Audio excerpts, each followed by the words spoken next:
Salom hurmatli tomoshabinlar. Bugungi video har bir nafaqaxo'r uchun, har bir oila uchun o'ta muhim ahamiyatga ega. Ayniqsa nafaqa yoshiga yaqinlashayotganlar yoki hozirda nafaqa olib yashayotganlar uchun bu ma'lumotni bilish mutlaqo zarur. Pensiya jamg'armasining yaqinda bergan ogohlantirishi nafaqat ko'pchilikni savotirga soldi, balki katta savollarni ham tug'dirdi. Aprel oyida pensiya to'lovlari kechikadi va eng yomoni hammaga birdek oshirilmaydi. Bu shunchaki ogohlantirish emas, bu sizning oilangiz byudjetiga bevosita ta'sir qiladigan jiddiy o'zgarish. Nima sababdan bunday holat yuzaga keldi? Kimlar bu vaziyatdan jabr ko'radi? Kimlarga o'zgarishlar umuman ta'sir qilmaydi? Va eng asosiysi, shunday vaziyatda nima qilish kerak? Ushbu savollarga bugun batafsil har bir nozik jihatini tushuntirib beraman. Sizning har bir tiyiningiz muhim, shuning uchun diqqat bilan eshiting. Shunday ekan videoni oxirigacha diqqat bilan tomosha qiling. Har bir so'z, har bir tavsiya juda muhim. Va hozirning o'zida kanalga obuna bo'lishni, ushbu videoga like bosishni unutmang, chunki sizning harakatingiz bu juda muhim ma'lumotni ko'proq odamlarga yetkazishga yordam beradi. Bu kimgadir chinakam yordam berishi mumkinligiga ishonaman. Pensiya tizimi har bir davlatning ijtimoiy siyosatining eng muhim qismi hisoblanadi. Odatda ko'pchilik mamlakatlarda, jumladan bizda ham pensiya to'lovlari o'zining aniq belgilangan jadvali asosida amalga oshiriladi. Misol uchun har oyning ma'lum bir kunidan boshlab aytaylik mich sanasidan benza sanasigacha barcha nafaqaxo'rlar o'zi pullarini bank kartalariga yoki pochta bo'limlari orqali olishga odatlanganlar. Bu jarayon juda aniq va tartibli kechardi va bu nafaqaxo'rlarga o'z xarajatlarini oldindan rejalashtirish imkonini berardi. Pensiyalar odatda yiliga bir yoki ikki marta inflyatsiya darajasiga mos ravishda yoki hukumat qarori bilan belgilangan foizda indeksatsiya qilinib oshirib borilardi. Bu jarayon ham odatda umumiy xususiyatga ega bo'lib joriy etilgan pensiya oshishi deyarli barcha turdagi nafaqaxo'rlarga bir sil darajada ta'sir qilardi. Ba'zi imtiyozli guruhlar bundan mustasno. Ya'ni agar pensiyalar asl foizga oshirilsa, ko'pchilik bu oshishni o'z pensiya summasida ko'rardi. Ammo hozir vaziyat biroz o'zgardi.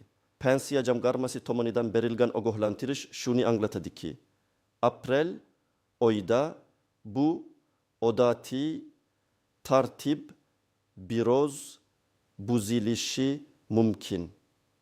Asosiy sabablar orasida bir nechta muhim omillar bor. Birinchidan, hukumatning yangi qarori yoki ichki reglamentning qabul qilinishi. Bu qarorlar ko'pincha pensiya tizimini optimallashtirish, byudjet xarajatlarini samaraliroq taqsimlash yoki ma'lum bir ijtimoiy guruhlarga ko'proq e'tibor qaratish maqsadida qabul qilinadi. Ikkinchidan, ma'lumotlarni qayta ko'rib chiqish va moslashtirish jarayoni. Pensiya jamg'armasi tizimlarida katta miqdordagi ma'lumotlar mavjud va bu ma'lumotlarni yangilash, xususan nafaqaxo'rning ish staji, ish haqi,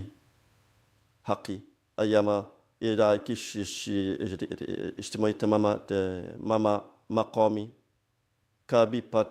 kabi parametrlarni qayta tekshirish katta hajmdagi ishlarni talab qiladi. Uchinchidan, ba'zi holatlarda bu pensiya turlarini qayta tasniflash bilan ham bog'liq bo'lishi mumkin. Masalan, ba'zi bir pensiya turlari, masalan, nogironlik pensiyalari yoki maxsus xizmatlar uchun pensiyalar yangi mezonlar asosida qayta ko'rib chiqilishi mumkin. Bu esa avtomatik ravishda barcha nafaqaxo'rlarga oshirishni qo'llashdan oldin individual tahlilni talab qiladi. Shunday qilib, avvalgi umumiy va avtomatik oshirish mexanizmi o'rniga endi har bir nafaqaxo'rning shaxsiy holati, uning daromadlari, ish bilan bandligi va pensiya turi sinchkovlik bilan o'rganilishi kutilmoqda.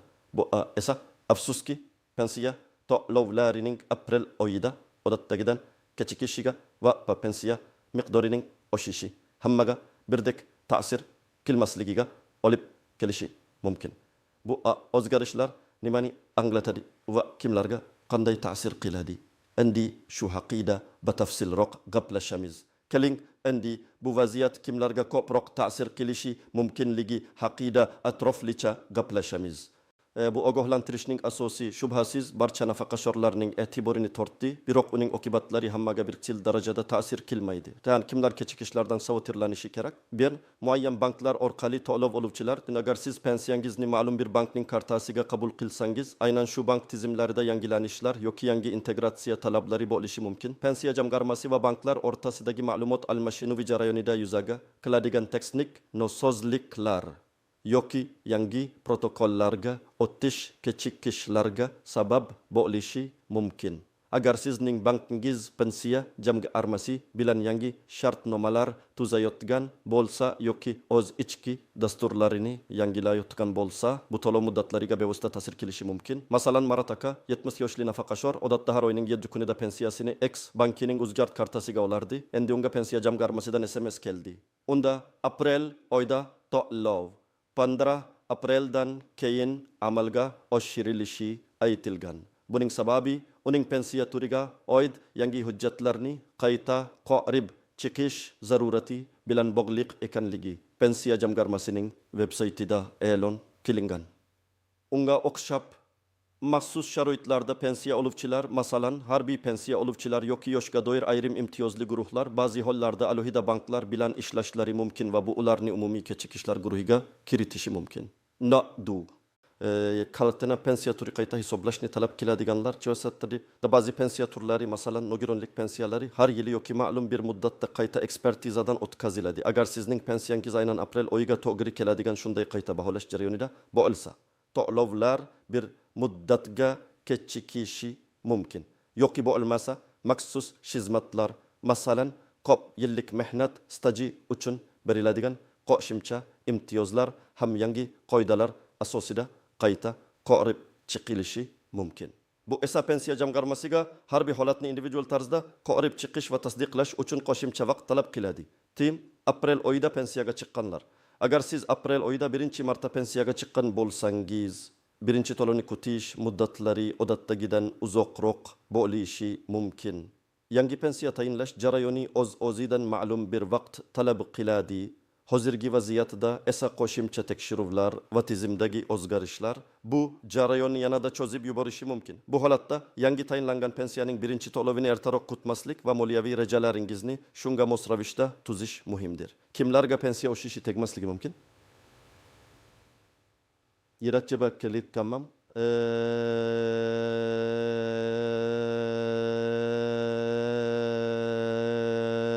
Ishlaydigan nafaqa sho'rlar.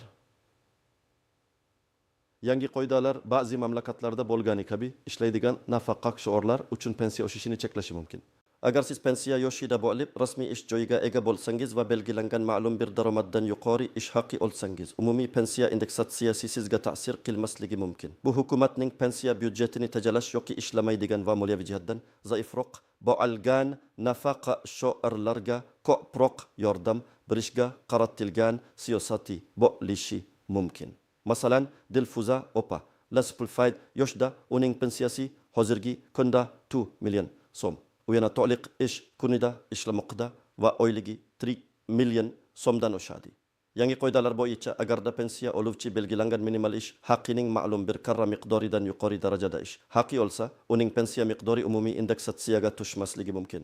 Bu degani umumiy pensiya oshishi sodir bo'lgan taqdirda ham Dilfuza opaning pensiyasi shu aprel oyida o'zgarmasdan qolishi ehtimoli bor.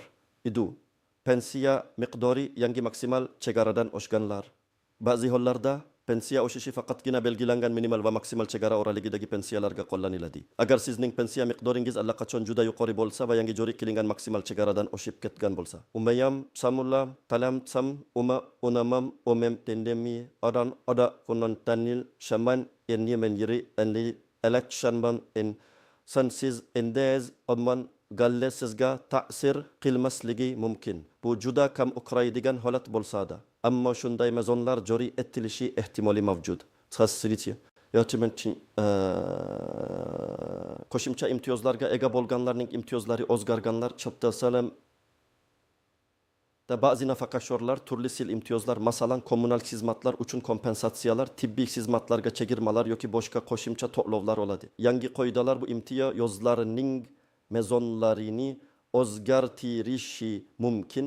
Bu esa umumiy oladigan mablag'ingizga ta'sir qilishi mumkin.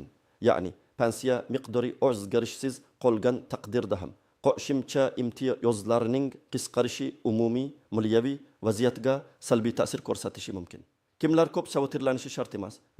Minimal pensiya oluvchilar, Odatda ijtimoiy siyosat doirasida inkom pensiya miqdorini oluvchilar har doim birinchi navbatda himoyalanadi va ularning pensiyalari deyarli har doim oshiriladi. Ular uchun har qanday oshirish katta ahamiyatga ega. Shuning uchun bu guruhga kiritilgan nafaqaxo'rlarning pensiya miqdori odatda oshishsiz qolmaydi. Masalan, Alisher aka 72 yoshda ishlamaydi, chiki.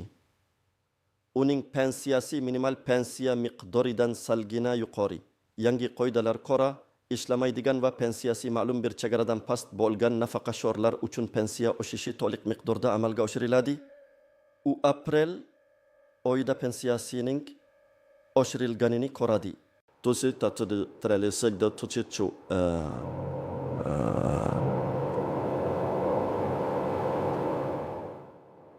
ishlamaydigan nafaqaxo'rlar konsultatsiya poncho bizer umumiy qoidaga ko'ra ishlamaydigan nafaqaxo'rlar ayniqsa past daromadga ega bo'lganlar pensiya oshishidan to'liq foydalanishlari kerak. Davlatning asosiy maqsadi aholining zaif qatlamlarini ijtimoiy himoya qilishdir. Agar siz nafaqada bo'lib ishlamasangiz, sizning pensiyangiz oshishi ehtimoli juda yuqori. 3. Pensiyani pochta orqali oluvchilar. Ba'zi hollarda pochta orqali pensiya oluvchilar bank tizimidagi o'zgarishlardan kamroq ta'sirlanishi mumkin. Chunki pochta orqali to'lovlar ko'pincha banklardagi elektron tizimlarga nisbatan an'anaviroq, ammo barqarorroq tizimga ega bo'ladi. Ammo shunga qaramay, bu ham 100% kafolat emas, chunki pul avval pensiya jamg'armasidan pochta hisobiga o'tkazilishi kerak. Bu ma'lumotlar shuni ko'rsatadiki, vaziyat har bir nafaqaxo'r uchun individualdir. Shu sababli har bir kishi o'ziga taalluqli holatni aniqlashtirishi va tegishli choralar ko'rishi juda muhimdir. Keyingi bo'limda aynan shu choralar haqida batafsil gaplashamiz. Pensiya to'lovlari bilan bog'liq har qanday o'zgarishlar doim o'ziga xos murakkabliklarga ega. Bu yerda biz nafaqat umumiy qoidalarga, balki kamdan kam uchraydigan istisnolarga, e'tibordan chetda qolishi mumkin bo'lgan tuzoqlarga va odatiy bo'lmagan nozik jihatlarga ham to'xtalib o'tishimiz kerak. Istisnolar bir maxsus toifadagi nafaqaxo'rlar. Har bir davlatda, jumladan bizda ham aholining ba'zi guruhlari alohida himoya ostida bo'ladi. Misol uchun Ulug' Vatan urushi faxriylari, Chernobil fojiasi oqibatlarini bartaraf etishda qatnashganlar, ba'zi bir nogironlik guruhiga kiruvchi shaxslar yoki shaxsiy xizmatlar uchun davlat mukofotlariga sazovor bo'lganlar. Ular uchun pensiya to'lovlari muddatlari va miqdorlariga oid qoidalar odatiy qoidalardan farq qilishi mumkin.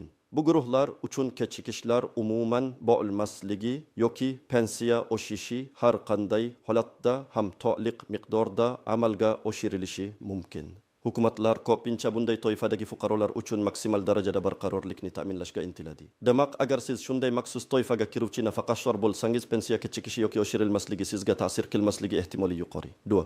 Machi tendi tartib tanida mintaqaviy xususiyatlar ama imtetek mamlakatning turli hududlari, masalan yirik shaharlar va chekka qishloq joylari o'rtasida pensiya tizimini boshqarishda ba'zi farqlar bo'lishi mumkin. Ba'zi joylarda yangi qoidalar tezroq va silliqroq joriy etilsa, boshqalarida masalan teknik imkoniyatlar yoki kadrlar yetishmovchiligi sababli jarayon kechikishi mumkin. Bu degani bir viloyatda kechikishlar kuzatilsa, boshqa bir viloyatda pensiya to'lovlari odatiy tartibda amalga oshirilishi mumkin. Shuning uchun o'zingiz yashayotgan mintaqaning pensiya jamg'armasi bo'limidan aniq ma'lumot olish juda muhim. Tushunmazinati, tuzoqlari va e'tibordan chetda qolishi mumkin bo'lgan jihatlar qismaqimiz.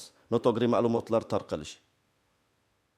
Har arta kamazan jeta kadang qantandan tayno aniqlik va o'zgarishlar davrida yolg'on ma'lumotlar, mishmishlar juda tez tarqaladi. Bu esa odamlarni bezovta qiladi va noto'g'ri qarorlar qabul qilishga undaydi. Har doim faqat rasmiy manbalarga. Pensiya jamg'armasining web sayti, hukumatning rasmiy nashrlari, ishonchli yangiliklar agentliklari yoki to'g'ridan to'g'ri pensiya jamg'armasi sodimlari bergan ma'lumotlarga tayaning. Ijtimoiy tarmoqlardagi va messenjerlardagi tasdiqlanmagan xabarlarga ishonmang. tökkeji paradandep ta firibgarlar faollaşıyor tatta. Batta natalitali kariyet afsuski bunday vaziyatlardan firibgarlar ham foydalanışga urinishadi. Sizga go'yoki pensiya jamg'armasi yoki bank sodimi nomidan qo'ng'iroq kelib, pensiyangizni tezroq olish yoki oshirilgan pensiyani tasdiqlash uchun bank kartangiz ma'lumotlarini, PIN kodini, SMS orqali kelgan tasdiqlash kodlarini so'rashlari mumkin. Hech qachon bunday ma'lumotlarni hech kimga bermang. Bank va pensiya jamg'armasi xodimlari sizdan shaxsiy ma'lumotlaringizni telefon orqali so'ramaydilar. Har qanday shubhali qo'ng'iroqlarga javob bermang va ularni bloklang. Ting yangi qoidalarni bilmaslik. Pensiya tizimidagi o'zgarishlar doim ham hammaga tushunarli tarzda yetkazilavermaydi. Ba'zi nafaqaxo'rlar, yangi mezonlar, imtiyozlar yoki cheklovlar haqida bilmasligi mumkin. Bu esa ularni kutilmagan moliyaviy muammolarga duchor kelishi yoki mavjud imkoniyatlardan foydalana olmasligiga olib kelishi mumkin. Shu sababli bu videoni diqqat bilan tomosha qilish va keyingi tavsiyalarga amal qilish juda muhim. Noaniq ammo muhim jihatlar. Tidak saja tam inti tadi anda detronde dede jip el endip to'lov usuli bo'yicha farqlar, kechikishlar barcha to'lov usullarida bir sil bo'lmasligi mumkin. Misol uchun bank kartalariga to'g'ridan-to'g'ri tushadigan pensiyalar pochta orqali yetkaziladigan pensiyalardan farqli ravishda kechikishi mumkin yoki aksincha. Bu bank tizimlari va pochta xizmatlarining pensiya jamg'armasi bilan o'zaro integratsiyasi darajasiga bog'liq. 2. Pensiya oshishining tabaqalashgan tizimi. Pensiyalar oshirilishi bir xil foizda emas, balki tabaqalashgan tizimda amalga oshirilishi mumkin. Masalan, minimal pensiya oluvchilarga eng katta foizda oshish berilsa, yuqori pensiya oluvchilarga kamroq yoki umuman oshirilmasligi mumkin. Yoki oshirish faqatgina pensiyasi ma'lum bir chegaradan past bo'lganlarga qat'iy belgilangan miqdorda qo'shilishi mumkin. Bu holatda har bir nafaqaxo'rning pensiya miqdori va u qanday kategoriya ostiga tushishi muhim rol o'ynaydi. 3.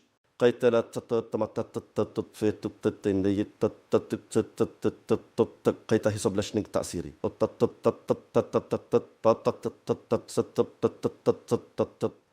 Hatto pensiya oshirilgan taqdirda ham bir vaqtning o'zida amalga oshirilgan qayta hisoblashlar, masalan, yangilangan staji ma'lumotlari yoki o'zgaruvchan yashash minimumi asosida ba'zi nafaqaxo'rlar uchun sof miqdorni bir oz kamaytirishi yoki kutgan oshishdan kamroq bo'lishiga olib kelishi mumkin. Bu juda kamdan kam holat, ammo shunday mexanizmlar nazariy jihatdan mavjud bo'lishi mumkin. Bu jihatlarni bilish sizga vaziyatni to'g'ri baholashga va keraksiz savotlanishlardan qochishga yordam beradi. Eng muhimi, hushyor bo'lish va faqat ishonchli manbalardan olingan ma'lumotlarga tayanib ish tutishdir. So'sh, hurmatli tomoshabinlar, bu kabi noaniqliklar va o'zgarishlar sharoitida nima qilish kerak? Qanday qilib o'zingizni himoya qilish?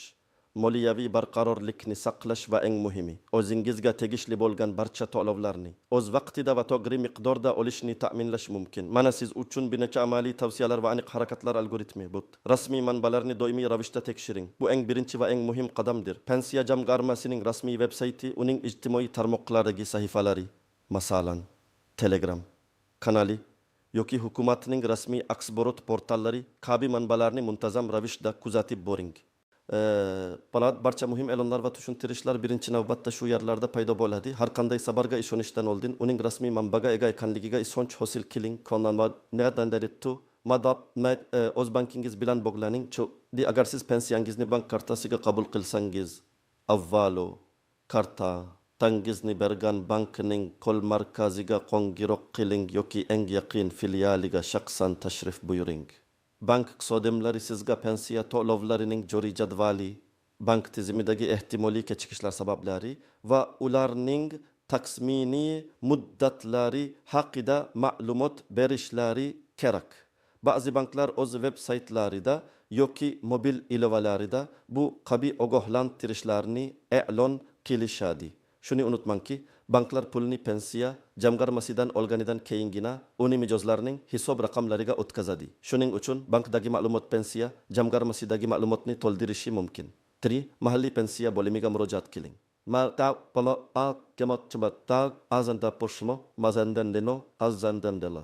Agar siz bankdan aniq ma'lumot ololmasangiz yoki pensiyangizga oshirish qo'llanilmagan bo'lsa, o'zingiz yashayotgan hududdagi pensiya jamg'armasi bo'limiga shaxsan borishingiz yoki telefon orqali bog'lanishingiz shart. Bu yerda siz o'zingizning shaxsiy holatingiz bo'yicha aniq ma'lumotlarni olishingiz mumkin. Murojaat qilganingizda o'zingiz bilan quyidagi hujjatlarni olib borishga tayyor bo'ling.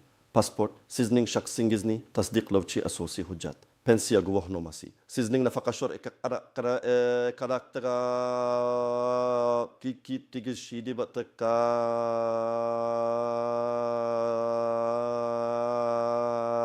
hani tasdiqlovchi hujjat. Bank kartasi ma'lumotlari. Agar pensiyangizni bank kartasiga olsangiz, kartangizning raqamini va bank nomini bilib boring yetmasa, ishga joylashish to'g'risidagi hujjatlar. Agar ishlayotgan bo'lsangiz, agar siz ishlaydigan nafaqashor bo'lsangiz, ish joyingizdan olgan ma'lumotnoma yoki mehnat daftarchangiz nusxasi zarur bo'lishi mumkin. Bu sizning pensiya oshishiga bo'lgan huquqingizni aniqlashda muhim ahamiyatga ega. Pensiya jamg'armasi xodimlari sizning shaxsiy ish stajingiz, pensiya turining xususiyatlari va joriy o'zgarishlarning sizga qanday ta'sir qilishini batafsil tushuntirib berishlari kerak. Bu yozma ariza qoldirishdan cho'chimang. Agar pensiya jamg'armasi bo'limida sizga og'zaki berilgan javobdan qoniqmasangiz, ma'lumotlar tushunarsiz bo'lsa yoki sizning muammongiz hal qilinmayotganini his qilsangiz, rasmiy yozma ariza bilan murojaat qilishdan tortinmang. Yozma ariza har doim og'zaki murojaatdan ustun turadi. Chunki u rasmiy hujjat hisoblanadi va unga yozma javob berish majburiy. Ariza qanday yoziladi? Arizani ikki nusxada tayyorlang. Bir nusxasini pensiya jamg'armasi xodimiga topshirib, ikkinchisiga qabul qilganligi haqida belgi, shtamp, sana va xodimning imzosi qo'ydirib oling. Bu sizning murojaatingiz tasdiqlanganligini isbotlaydi. Arizada nimalar ko'rsatiladi?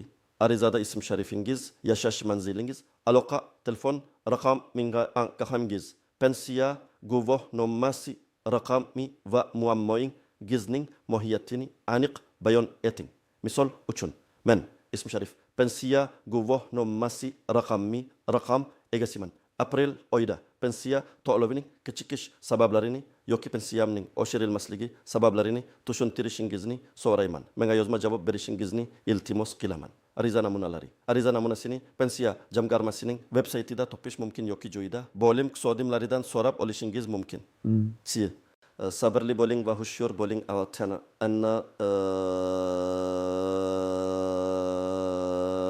Pensiya tizimidagi har qanday yirik o'zgarishlar vaqt talab qiladi. Shuning uchun sabrli bo'lish va jarayonlarning oqsirigacha kutilishi muhim. Shu bilan birga yuqorida aytib o'tganimizdek firibgarlardan ehtiyot bo'ling. Hech kimga bank kartangizning PIN kodini, CVV kodini yoki SMS orqali kelgan tasdiqlash kodlarini aytmang.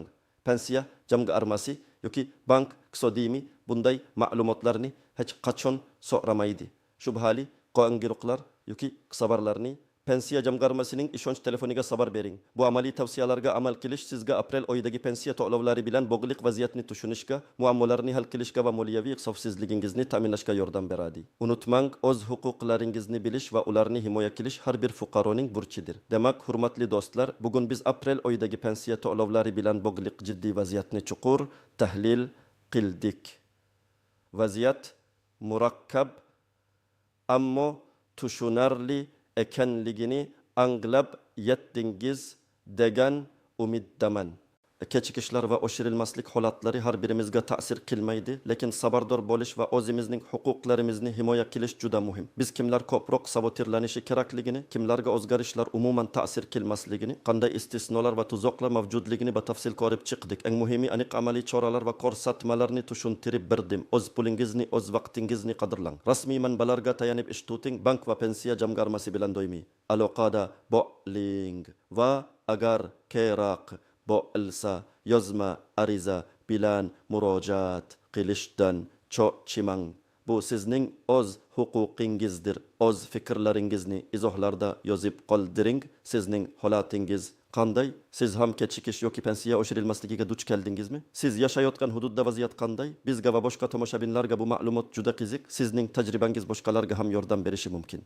Ushbu videoga like bosing va kanalga obuna bo'lishni unutmang. Bu ma'lumot ko'proq odamlarga yetib borishiga va ularning moliyaviy xavfsizligini ta'minlashiga yordam beradi. Sog' bo'ling va o'zingizga kamsho'rlik qiling. Keyingi videolarda ko'rishguncha